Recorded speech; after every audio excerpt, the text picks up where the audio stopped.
A confirmação das mortes do indigenista Bruno Pereira e do jornalista inglês Dom Phillips, nesta quarta-feira, encerrou 10 dias de buscas marcados por muitos mistérios e angústias. Também foi um período para apontar relações entre as tragédias e as políticas antiambientalistas e anti-indigenistas do governo de Jair Bolsonaro. É o que fez um dossiê divulgado nesta terça-feira, dia 14, sobre a FUNAI, a Fundação Nacional do Índio, principal entidade de proteção aos povos originários do país. Violações aos direitos indígenas e perseguições a servidores, como o próprio Bruno, constam no documento produzido pelo Instituto de Estudos Socioeconômicos, INESC, e pela INA, Associação de Servidores da FUNAI. A falta de priorização também da política indigenista é um problema antigo, a gente vê no orçamento do órgão que sempre foi enxuto, mas nunca antes a FUNAI trabalhou contra os indígenas como agora.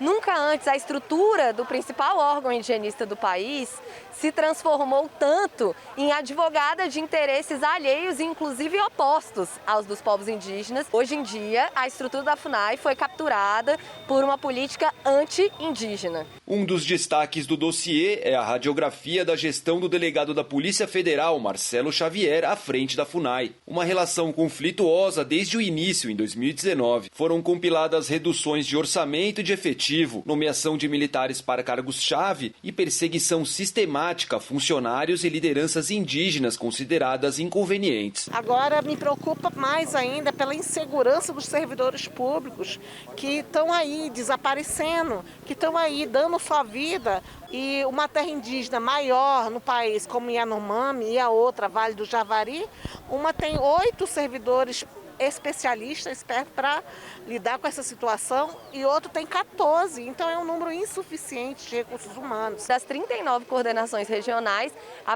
a chefia apenas de 2 é ocupada por servidores de carreira, 6 são pessoas que não tiveram nenhuma experiência com a administração pública, né? A gente tem 5 policiais, militares ou federais, vários, e o restante todo é militar, né? Assim, então, isso demonstra como que esse aparelhamento chega, né? E é uma promessa, né, que a presidência da FUNAI chegou a fazer para ruralistas, de dizer, nós vamos colocar gente ali que vai atender ao interesse dos senhores. Criada em 1967, a FUNAI atualmente é abrigada no Ministério da Justiça. Está no papel legal da Fundação fazer valer os direitos dos povos indígenas, sem deixar de observar e respeitar seus costumes, línguas, crenças e tradições. Para isso, a FUNAI sempre contou com uma articulação complexa entre as comunidades tradicionais, muitas delas isoladas, o poder público, as universidades e algumas entidades não governamentais. Não existe um diálogo, de fato. A FUNAI fechou as portas não só para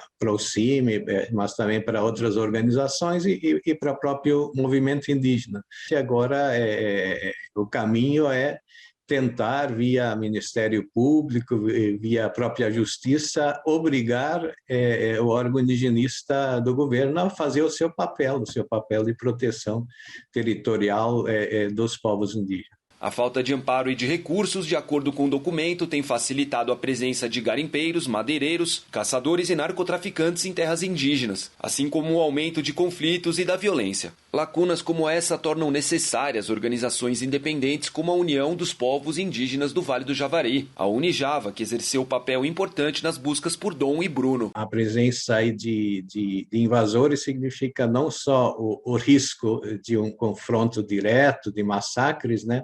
Mas também de transmissão de doenças contagiosas. Então, o risco é muito grande, né?